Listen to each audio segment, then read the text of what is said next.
నమస్కారం.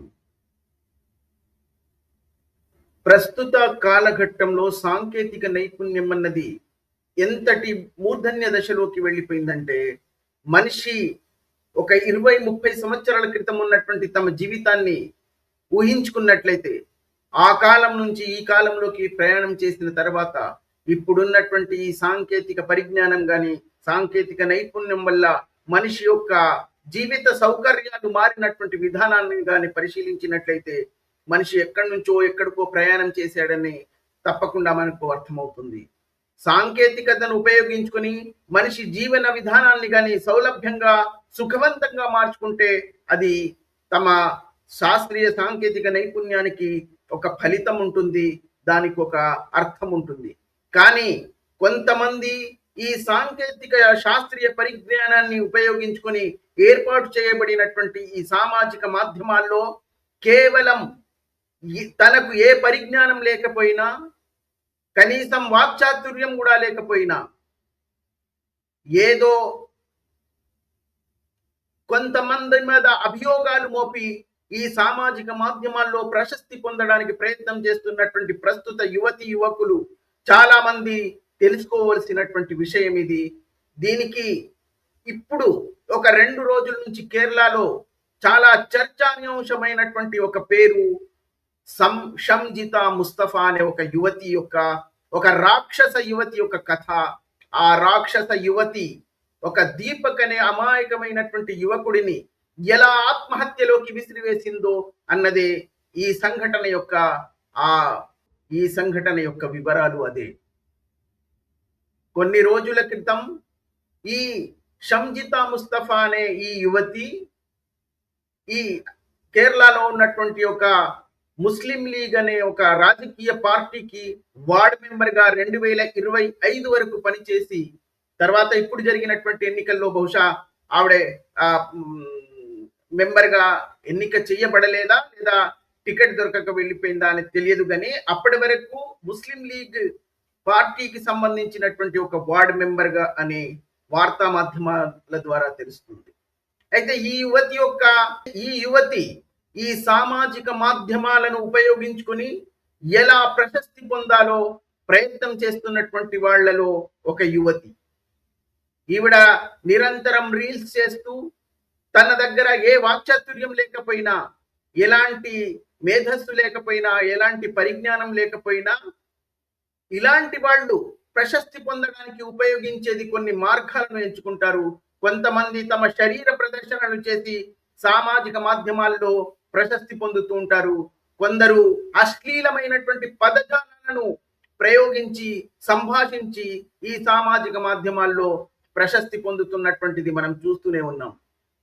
మరి ఇలాంటి వాటిలోనే ఒక భాగమైనటువంటి కొంతమంది స్త్రీలు, ఈ తాటకి రాక్షసి లాంటి ఈ యువతి, ఈ షంజితా ముస్తఫా అనే స్త్రీ ఒక అమాయకమైనటువంటి దీపక్ అనే ఒక అమాయక యువకుడిని ఎలా మరణంలోకి విసిరివేసిందో అదే ఈ సంఘటన యొక్క వివరాలు. కేరళలో ఒక 3-4 రోజుల క్రితం జరిగినటువంటి ఈ సంఘటన ఇక్కడ మొత్తం సమాజాన్ని, సమూహాన్ని, ఈ చిన్న రాష్ట్రాన్ని కదిలించి వేసింది అన్నది నిస్సందేహం. ఇప్పుడు ఏ ప్రసార మాధ్యమంలో అయినా, సామాజిక మాధ్యమంలో అయినా దీనిపైనే చర్చ జరుగుతుంది.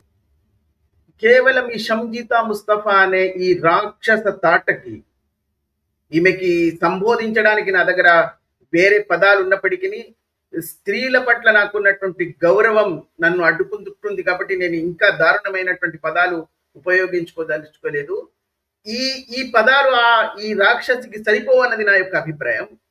కాకపోతే మనకు కొన్ని హద్దులు, పరిమితులు ఉన్నాయి కాబట్టి మనం అలాంటి పదజాలాలు ఉపయోగించలేకపోతున్నాను. ఎందుకంటే ఒక నిండు జీవితాన్ని, ఇంకా ఆ యవ్వనం దాటి తన యొక్క జీవితం ప్రారంభించినటువంటి ఒక యువకుడిని మరణంలోకి తోసివేసినటువంటి రాక్షసి ఈవిడ కేవలం తన స్వార్థం కోసం, తను సామాజిక మాధ్యమాల్లో ప్రశస్తి పొందడానికి, వైరల్ అవ్వడానికి వేటకు దిగినటువంటి ఒక రాక్షసి. తన శరీరంలో ఉన్నటువంటి వక్షద్వయాలను తీసుకొని రద్దీగా ఉండే ఒక బస్సులో ప్రయాణం చేయడానికి నిశ్చయించుకొని, ఆ బస్సులో ఆ కదలికలకు ఏ యువకుడైనా ఏ పురుషుడైనా తన శరీరాన్ని తాకకపోడా, తన వక్షస్థలాన్ని స్పర్శించకపోడా అది చిత్రీకరించి నేను సామాజిక మాధ్యమంలో ప్రచురించి వైరల్ అయి ప్రశస్తి పొందలేనా అన్న కేవలం ఒకే ఒక లక్ష్యంతో రంగంలోకి దిగినటువంటి ఈ రాక్షస యువతి ఆ ఎప్పుడు కూడా బస్లలో ప్రయాణం చేసే అలవాటు లేనటువంటి ఈ స్త్రీ తన సొంత వాహనంలో ప్రయాణం చేస్తుందని ఆ ఊర్లో ఉన్నటువంటి ఆ పరిచయస్తులందరూ ఇప్పుడు ఈ సామాజిక ప్రసార మాధ్యమాలకు వాళ్ళు ఇచ్చిన ఇంటర్వ్యూలో చెప్పారు. కానీ కేవలం ఈ కాంటెంట్ క్రియేషన్ కోసం, ఇలాంటి కాంటెంట్లు సృష్టించుకోవడానికి మాత్రమే ఒక రద్దీలో ఉన్నటువంటి బస్సులో ఆవిడ తన చేతిలో ఉన్నటువంటి ఈ మొబైల్ అనే ఉపకరణాన్ని ఆన్ చేసి ఎవరైనా నిజంగా ప్రతి పురుషులు స్త్రీలు కలిసి ఆ రద్దీ బస్సులలో ప్రయాణం చేస్తున్నప్పుడు అవి ఆ బస్ యొక్క కదలికలకు అటు ఇటుగా శరీర స్పర్శలు జరుగుతూ ఉంటాయి. దాన్ని ఒకవేళ ఎవరైనా కావాలని పురుషులు స్పర్శించే వాళ్ళు కూడా ఉండవచ్చు. దాన్ని నేను నిషేధించను, అలాంటి యువకులు ఉండవచ్చు. కానీ ఆ యువకులు కానీ స్త్రీలు కూడా కానీ అప్పుడు వాళ్లకు రెండు తిట్టో లేకపోతే వాళ్ళను ఏదైనా కేసులలోకి పోలీస్ స్టేషన్లోకి తీసుకెళ్ళో అలా చేస్తారు. కానీ ఈ రాక్షసి ఆవిడ ఉద్దేశం పోలీస్ స్టేషన్కి వెళ్ళి కంప్లైంట్ చేయడమో అది ఏ మాత్రం కాదు. ఎవరైనా తెలియకుండానే ఆ శరీర స్పర్శ తన వైపు రాదా అని, ఒకవేళ ఎవరు తన శరీరాన్ని స్పర్శించకపోతే తనే ముందుకెళ్ళి వాళ్ళ పక్కలో నిలబడి ఆ కదలికలకు తన శరీరాన్ని ఆ యువకుడి స్పర్శకు తాకే విధంగా నిలబడి అది మొబైల్ ఫోన్ ఆన్ చేసి ఆ వీడియో ఒకవేళ మీరు చూసినట్లయితే, నేను ఈ పక్కలో మీకు ఆ వీడియో కూడా ప్రదర్శిస్తున్నారు, అది శ్రద్ధించి మీరు బాగా వీక్షించినట్లయితే అది తెలుస్తుంది. ఆ కదలికల్లో ఆ అబ్బాయికి తెలియడమే లేదు ఈమె మొబైల్ ఆన్ చేసి ఏదో చిత్రీకరిస్తుంది అని. అతను ధ్యాసలో అతనున్నాడు. అతను తన చేతిలో ఉన్నటువంటి ఒక బ్యాగ్ తీసుకుని దిగడానికి ప్రయత్నం చేస్తున్నప్పుడు ఆ చేతులు కదిలినప్పుడు కేవలం ఒకే ఒక సెకండ్ ఆ చేతి ఆ వెనుక భాగం ఆ ఈ స్త్రీ తాకే విధంగా పక్కకు నిలబడి ఆ ఒక చేతిలో మొబైల్ ఆన్ చేసి ఇలా పట్టుకొని అతని చేతిని తాకిన తర్వాత చిరునవ్వులతో చిత్రీకరిస్తున్నటువంటి దృశ్యం కూడా మనం ఆ వీడియోలో చూడవచ్చు. ఎవరైనా నిజంగానే ఒక పురుషుడు తన శరీరాన్ని తాకుతున్నప్పుడు ఒకవేళ ఆమె ప్రతిస్పందిస్తే చిరునవ్వుతో ఎవరు ప్రతిస్పందించరు. ఈవిడ చిరునవ్వులు చిందిస్తూ ఒక చేతిలో మొబైల్ పట్టుకొని చిత్రీకరిస్తుంది. దానితోనే అర్థమవుతుంది ఇది కేవలం తన యొక్క కాంటెంట్ కోసం ఆ చిత్రీకరణ జరుపుతుందని. ఆ 2 సెకండ్ల ఆ చిత్రీకరణను తర్వాత స్లో చేసేసి అది చిత్రీకరించి దాని మీద పెద్ద అభియోగం మోపి ఆ సామాజిక మాధ్యమంలో ప్రచురించి దాని తర్వాత అది వీడియో వైరల్ అయిన తర్వాత ఆ యువకుడికి పాపం అప్పటి వరకు ఏమీ తెలియదు. ఒకవేళ ఈమెకు అతనిపై ఏదైనా అనుమానం ఉంటే అతను కావాలని ప్రయత్నం చేశాడంటే పోలీస్ స్టేషన్కి వెళ్ళి కంప్లైంట్ ఇవ్వడి. అదేమి చెయ్యలేదు. అక్కడి నుంచి మౌనంగా వెళ్ళిపోయింది, నిశ్శబ్దంగా వెళ్ళిపోయింది. ఎందుకంటే ఆవిడ ఉద్దేశం కేవలం ఆ చిత్రీకరణ మాత్రమే. దాన్ని తీసుకెళ్లి సామాజిక మాధ్యమంలో పెట్టి వీళ్ళమై అది వైరల్ చేసుకొని ఈ యువకులను బలి పశువులను చేయడం. ఇప్పుడు ప్రధానంగా మరో ముఖ్యమైనటువంటి సాక్ష్యం ఏమిటంటే ఈ వీడియోలో ఈ రాక్షస యువతి ఈ తాటకి ఈ దీపక్ అనే యువకుడినే టార్గెట్ చేసిందా అని భావించే విధంగా ఈ వీడియో ఇప్పుడు నేను మీకు ప్లే చేస్తున్నటువంటి ఈ వీడియోను మీరు గమనించండి. ఇందులో ఆ దీపక్ అసలు గమనించడం లేదేమి, అతని శరీరం ఎక్కడైనా స్పర్శిస్తుందా అన్నది కూడా అతనికి ఆ భావం లేదు, అతను అది గమనించడమే లేదు. కానీ ఇది మాత్రం ఖచ్చితంగా టార్గెట్ చేసినట్టు ఒక చేతిలో మొబైల్ కెమెరా పెట్టుకొని చిరునవ్వులు చిందిస్తూ ముఖ కవళికలను చూడండి, ఎంత సంతోషకరమైనటువంటి భావంలో ఉంది ఆ ముఖ కవళికలు. ఎందుకంటే నాకు సామాజిక మాధ్యమంలో ప్రచురించడానికి కాంటెంట్ దొరికింది అన్న సంతోషంతో ఆ ముఖ కవళికలు ఎంత ఉత్సాహంగా ఉన్నాయో కనిపిస్తుంది అందులో. మరో ప్రధానమైనటువంటి సాక్ష్యం ఏమిటంటే, ఇక్కడ మనం ప్రధానంగా గమనించవలసింది, ముందుగా ఎప్పుడైతే ఈమె కెమెరా స్టార్ట్ చేసిందో, చిత్రీకరించడం ప్రారంభించిందో, అప్పుడు ఆ దీపక్ అనే యువకుడు అటువైపు చూస్తూ ఎక్కడో ఉన్నాడు, దూరంగా, ఈవిడ కంటే చాలా దూరంలో ఉన్నాడు. మరి ఆ వ్యక్తి చాలా దూరంగా ఉన్నప్పుడు ఈవిడ కెమెరా స్టార్ట్ చేసి ఆన్ చేసి ఏం చిత్రీకరించాలనుకుంటుంది? ఎందుకు కెమెరా ఆన్ చేసి చిత్రీకరిస్తుంది బస్సులో? అప్పటికీ అతను ఈమె దగ్గర కూడా లేడు, స్పర్శించడానికి అవకాశము లేదు. అంటే అతని దగ్గరికి వెళ్ళి ఇది చిత్రీకరించడానికి ఆ చిత్రీకరణ ఇక్కడే ప్రారంభించి తను కావాలనే అటువైపుకు వెళ్ళి ఆ దృశ్య చిత్రీకరణ కోసమే ఆమె ఆ కెమెరా ఆన్ చేసినట్టుగా స్పష్టంగా అవగాహన అవుతుంది, తెలుస్తుంది. అంత దూరంలో అసలు ఈవిడను గమనించినటువంటి ఆ యువకుడు తన లోకంలో ఉన్నాడు. ఈవిడ మాత్రం అతన్ని టార్గెట్ చేసినట్టుగా అతన్ని పైనే ఆ చిత్రీకరణ మొత్తం ఫోకసింగ్ అతని పైనే వేసి చిత్రీకరిస్తుంది. ఇప్పుడు ఆ దృశ్యం కాస్త మారిన తర్వాత మీరు చూడండి, ఇప్పుడు అతను చాలా దూరంలో ఉంటుంది. అతను ఇవన్నీ గమనించడం లేదు. ఇక్కడ ఒక కెమెరా ఆన్ చేసి చిత్రీకరిస్తుంది ఇవ్వడానికి కూడా అతను గమనించడం లేదు. అతను ఏదో లోకాల్లో, వేరే లోకాల్లో ఉన్నాడు. కానీ ఇది మాత్రం ఇప్పుడు చూడండి, ఇది ఇంత దగ్గరికి, ఇంటికి అతని దగ్గరికి వచ్చింది, దూరంలో ఉన్నాడు. అది కూడా చెయ్యకూడదు. అతను అసలు గమనించడం లేదు, అతనికి తెలియడమే లేదు అతను ఎవరితో స్పర్శించాడని. కానీ అది మాత్రం చిత్రీకరించుకొని నిశ్శబ్దంగా అక్కడి నుంచి వెళ్ళిపోయింది. ఒకవేళ ఈమెకి ఏదైనా అనుమానం ఉండి, ఈమెకు అలాంటి ఏదైనా ఉద్దేశం ఉంటే, ఇతను స్పర్శించాడు అంటే అక్కడ అందరికి పిలవాలి, చెప్పాలి, కండక్టర్ బస్ ఆపించాలి, పోలీస్ స్టేషన్ కి తీసుకెళ్ళమనాలి, లేకపోతే ఇతర ప్రయాణికులకు చెప్పాలి. అవన్నీ ఏమి చేయలేదు. చాలా నిశ్శబ్దంగా ఇది చిత్రీకరించుకొని అక్కడి నుంచి వెళ్ళిపోయింది. అంటే ఈ ఉద్దేశం స్పష్టంగా అర్థమవుతుంది ఇక్కడ.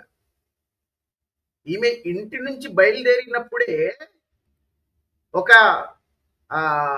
రద్దీ అయినటువంటి బస్సు ఎక్కడ దొరుకుతుందా, తన శరీరంలో ఉన్నటువంటి వక్షస్థలాలను, వక్షద్వయాన్ని, పిరుదులను ఉపయోగించి ఏ యువకుణ్ణి బలి చేసి తన యొక్క ప్రశస్తికి వాడుకుందామా అని వేటకు బయలుదేరింది. ఆ వేటకు బయలుదేరినప్పుడు ఈ బస్సు దురదృష్టవశాత్తు ఈ దీపక్ ప్రయాణం చేస్తున్నటువంటి బస్సు తాకింది. ఆ బస్సు రద్దీ ఎక్కువగా ఉంది, అందుకే అందరూ నిలబడి ప్రయాణం చేస్తున్నారు. ఆమె కూడా నిలబడింది, కావాలనే నిలబడింది. శరీర రక్షణార్థం కెమెరా ఆన్ చేసింది. దురదృష్టవశాత్తు దీపక్ ఆ పక్కన ఉన్నాడు. కానీ ఈవిడ ఆ కెమెరా ఆన్ చేసినప్పుడు దీపక్ అనే ఆ యువకుడు దూరంలో ఉన్నాడు. అంటే అప్పుడే ఈ కెమెరా ఆన్ చేసి అతన్ని టార్గెట్ చేసి పట్టుకుంది. నడుస్తుంది.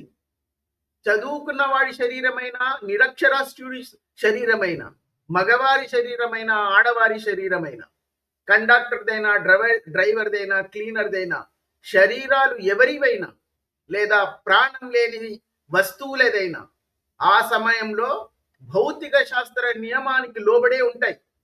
బస్సులో చలన జడత్వం అనే సూత్రం ప్రకారం మాత్రమే మన శరీరం బస్సులో ప్రయాణించగలదు. దేనికైనా అదే జరుగుతుంది. మనకు మాత్రమే కాదు, ఈ పార్సళ్లలో వస్తున్నటువంటి వస్తువులకు కూడా, మూటలు కానీ అన్నింటికీ అది వర్తిస్తుంది. అంటే కదులుతున్న వాహనం వేగంలో వచ్చే హెచ్చు తగ్గులు ఖచ్చితంగా మానవ శరీరాన్ని ప్రభావితం చేస్తాయి అన్నది అందరికీ తెలిసినటువంటి విషయం. ముందుకు, వెనుకకు, పైకి, క్రిందికి, శరీరం పక్కలకు, అన్ని దిక్కులకు ఊగుతుంది. అది మగవారిదైనా స్త్రీలదైనా. పక్కన నిలబడి ఉన్న మనిషి శరీరాన్ని గాని, బస్సు భాగాలను గాని తాకి ఒరిపిడితోనే మనం పూర్వస్థితికి చేరుకోగలుగుతాం. కానీ ఈ సదాచార సంచారిని, ఈ నారి, ఈ రాక్షసి, ఈ తాటకి శరీరాలను భౌతిక శాస్త్ర నియమాలు అస్సలు పట్టించుకోవని ఈ సదామంగళ స్త్రీ తన శరీరంలో ఉన్నటువంటి మోసపు కొండలతో బస్సులో వేటాడడానికి వెళ్ళి తన యొక్క శరీరంలో ఉన్నటువంటి మోసపు ముద్దలకు ఈ దీపక్ అనే యువకుడిని బలి చేసింది. దానివల్ల తను ప్రశస్తి పొందడం ఇదే ఉద్దేశంతో చిత్రీకరించిన వీడియో అని అది చూసిన ఎల్కేజీ కుర్రవాడి కూడా అర్థమవుతుంది.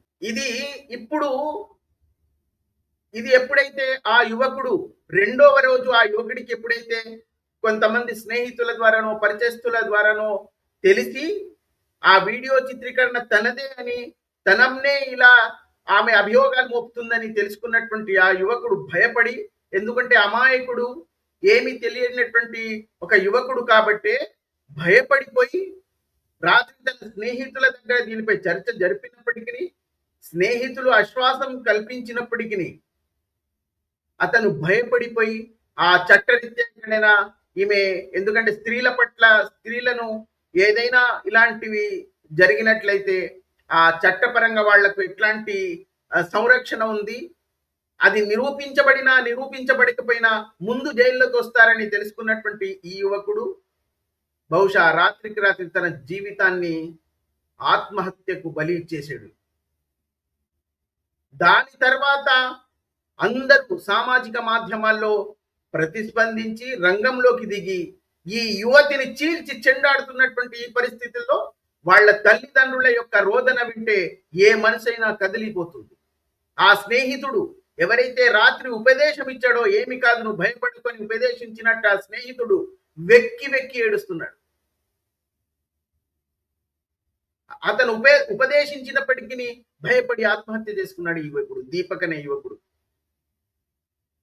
మరి దీని వెనకాల కేవలం సామాజిక మాధ్యమాల్లో ప్రశస్తి పొందడమేనా, లేక ఈ యువతికి వేరే ఏదైనా ఉద్దేశాలు ఉన్నాయా అన్నది కూడా మనం అన్వేషించవలసిన అవసరం ఉంది. కానీ 2 రోజుల వరకు కూడా పోలీసులు దాని మీద కేసు బుక్ చేయలేదు. ఎప్పుడైతే సామాజిక మాధ్యమాల్లో, ప్రసార మాధ్యమాల్లో ఎక్కువ విపరీతమైనటువంటి అలజడి సృష్టించిందో, పోలీస్ స్టేషన్ లో వాళ్ళ తల్లిదండ్రులు, బంధువులందరూ వెళ్ళి ఆ ఎస్పీ దగ్గరికి వెళ్ళి కంప్లైంట్ ఇచ్చారో, అప్పుడు వేరే మార్గం లేక పోలీసులు ఒక ఎఫ్ఐఆర్ ని బుక్ చేశారు.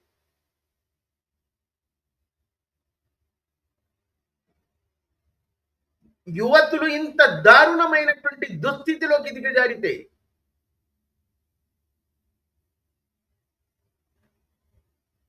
ఎక్కడ ఏ యువకుడు తమ వలలో పడతాడా అని తన శరీర భాగాలను ఆయుధాలుగా మార్చుకొని యువకుల జీవితాలతో ఆడుకుంటున్నటువంటి ఇలాంటి యువతులకు సరియైన గుణపాఠం నేర్పించి తీరాలి.